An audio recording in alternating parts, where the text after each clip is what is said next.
Okay, these are notes about a kind of classic AP question, which is about making a piecewise function differentiable. Here's an example we're going to go through. We have this function which is defined with the quadratic equation on the top, defined when x is less than or equal to 1, and when x is greater than 1, it's defined with the cubic equation. Now, to get a sense of what this looks like graphically, these are the graphs, and I have sliders down here at the bottom where I can change A. Right, so A is changing the steepness of both of these graphs. Right, so we get when A is small, we get wide parabolas. We get wide cubics. When A is really big, we're getting steeper and steeper parabolas and cubics. And when A is negative, it ends up they flip over. And then the B is going to move our parabola kind of left and right, if you will, and a little bit up and down. And then the B for the cubic is just simply the y-intercept. And what we're looking at here is we're looking at the quadratic to the left of 1, right, which is the purple graph, and we're looking at the cubic to the right of 1, which is the yellow graph. And what we'd like to do is we'd like to get these to match up. So if this is going to be, if our function is going to be differentiable, well, first it's got to be continuous. Right? So if it's going to be continuous, we need to get the functions to match up. And I'm just kind of playing with my A and B. There we go. I got them matching up. So I've now made them continuous, but if it's going to be differentiable, I can't have a cusp, I can't have a sharp turn. So the slope coming in, the purple function, that slope coming into x equals 1, it's got to be the same slope as the slope going out, which is defined by the cubic over on the right. So the slope on the left is equal to the slope on the right. And I can sort of change that around by changing A. And that right there looks like a reasonable guess as to what A and B would have to be in order to make this function differentiable. Okay, so now let's go back and look at the math.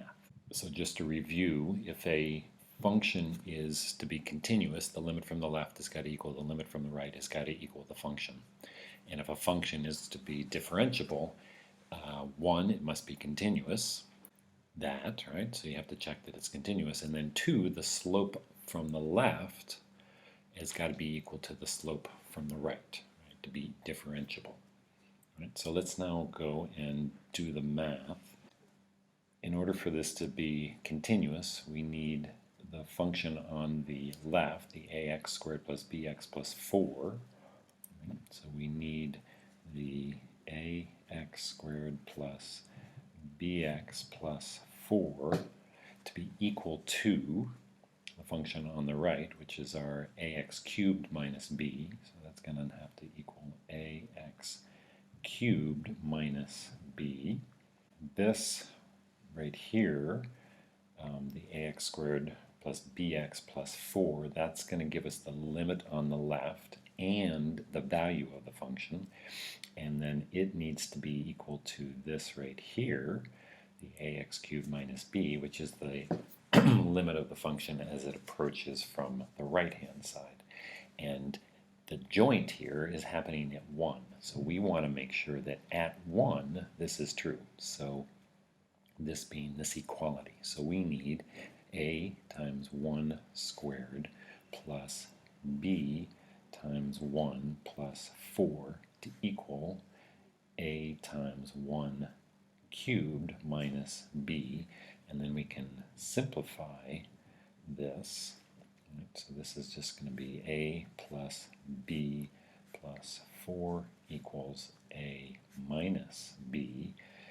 Alright, so if we continue with the algebra, we're going to subtract a from both sides. We will add a b to both sides. We will subtract a 4 from both sides. And then all in one fell swoop, we're going to get 2b is equal to -4, which means that b must be equal to -2. Right? So in order for this to be continuous, we need to have b is equal to -2, which I think we had kind of come to before, right? We didn't know what a was, but as long as b was -2, we got those two functions always are continuous, and that's what we see going on here. Right? Now, the second piece, the second part to this is we need to make the function differentiable, which means that the slope from the left has got to be equal to the slope from the right. And the way we're going to do that is we're going to take the derivative of the function on the left. Right? So the derivative of the function on the left is going to be 2ax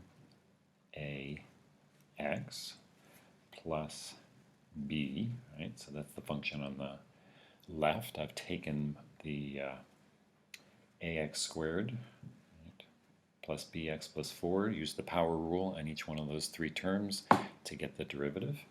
And then on the right-hand side, again, we'll take the derivative of that function. So the derivative here is going to be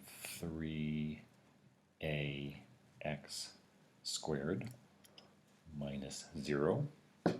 So this equation here, the 2ax plus b equals 3ax squared, is saying that the slope on the left is going to have to be equal to the slope on the right. And we need that to happen when x is equal to 1, right? So this all happens at x equals 1. So we plug this in. So we're going to get 2a times 1 plus, well, b we already figured out was -2.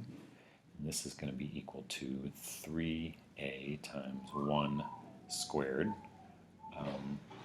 which then, if we do the algebra, we get 2a minus 2 is equal to 3a, which then tells us that 1a is going to equal -2.